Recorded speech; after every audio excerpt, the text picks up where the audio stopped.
Assalamualaikum warahmatullahi wabarakatuh. Pada kesempatan ini saya Herdian Rangga Permana akan mempresentasikan pencegahan pencemaran limbah cair.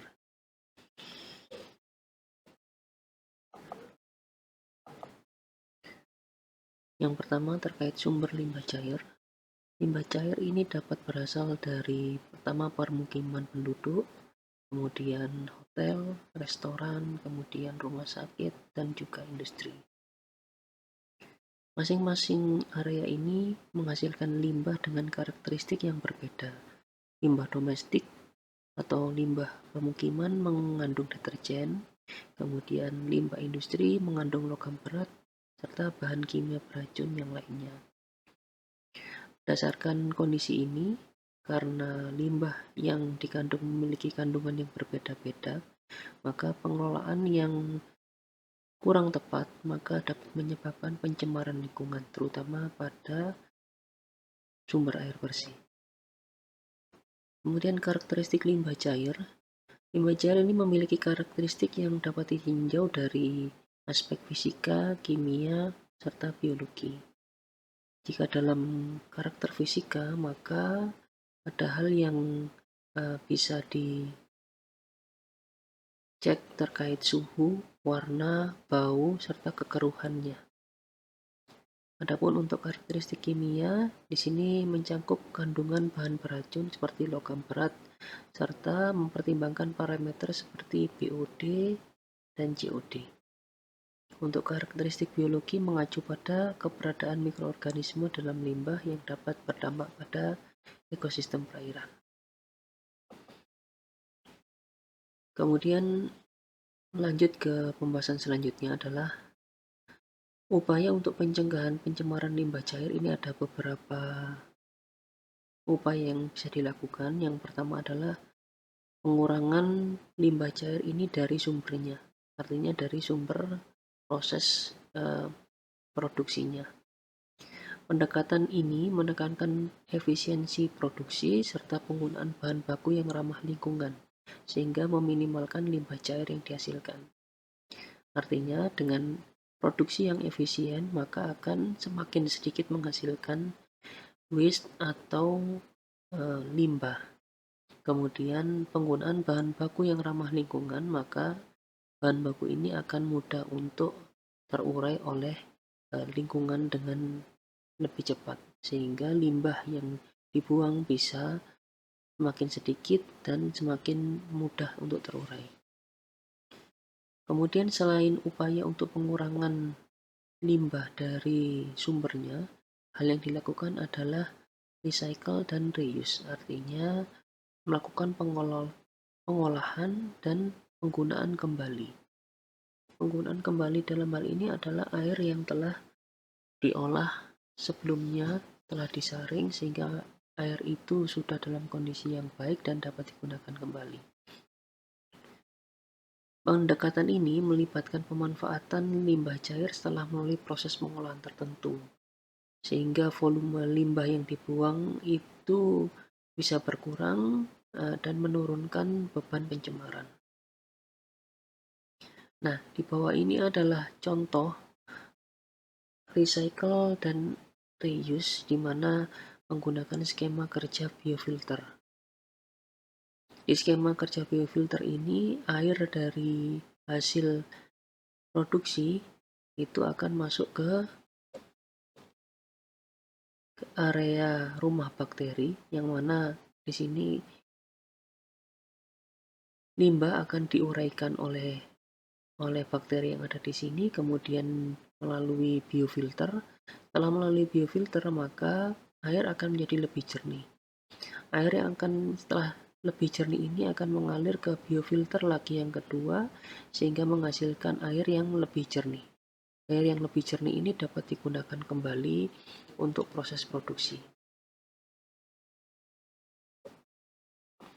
Kemudian upaya yang lain dalam pengelolaan limbah cair adalah antara lain dengan proses elektrokoagulasi.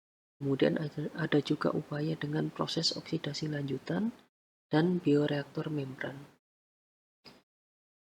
Teknologi-teknologi ini efektif dalam mengurangi kandungan polutan dalam limbah cair sebelum dibuang ke lingkungan. Berikut adalah contoh alur proses untuk elektrokoagulasi, di mana berdasarkan penelitian yang dilakukan oleh Amri dan kawan-kawan pada 2020 menjelaskan bahwa pengelolaan limbah tahu dengan metode elektrokoagulasi menghasilkan peningkatan pH serta penurunan indikator polusi di air tersebut, antara lain adalah penurunan COD, penurunan BOD, dan penurunan TSS. Di mana dari hasil penelitian ini, seluruh indikator dinyatakan telah sesuai dengan standar baku mutu air limbah yang ditetapkan oleh Permen tahun LH Lingkungan Hidup nomor 5 tahun 2014. Dalam proses elektrokoagulasi ini, menggunakan elektroda kemudian yang dialiri listrik, yang mana dapat mengurai dari limbah tahu ini yang kemudian dialirkan dengan menuju filtrasi karbon aktif sehingga menghasilkan air yang bersih yang bisa digunakan ulang untuk proses produksi.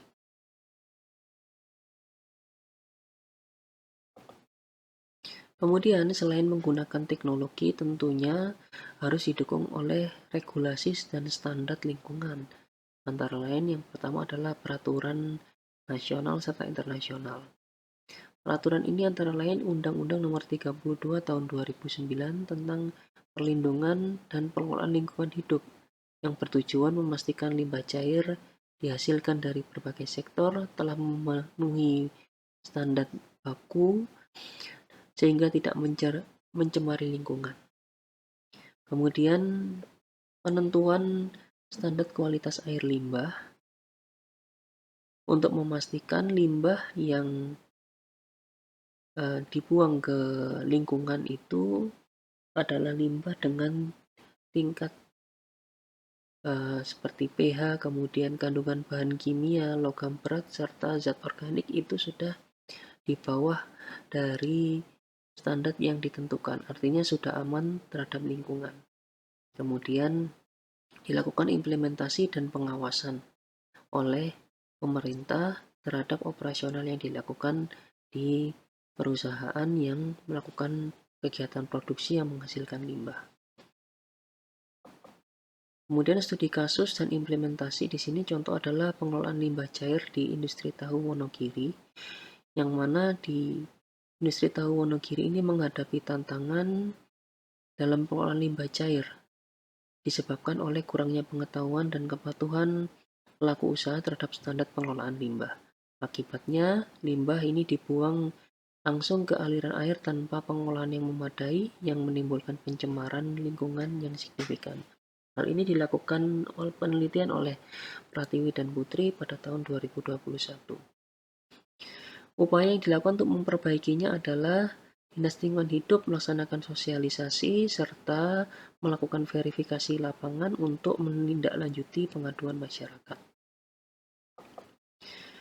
Dalam upaya untuk mengurai limbah tahu ini, berdasarkan penelitian Sulistyo tahun 2019 di industri tahu Sumedang dibangunlah IPAL biogas, yang mana IPAL biogas ini mengakomodir kapasitas produksi tahu sebanyak 3 ton kedelai per hari dari 9 pengrajin tahu yang menghasilkan 24 meter kubik.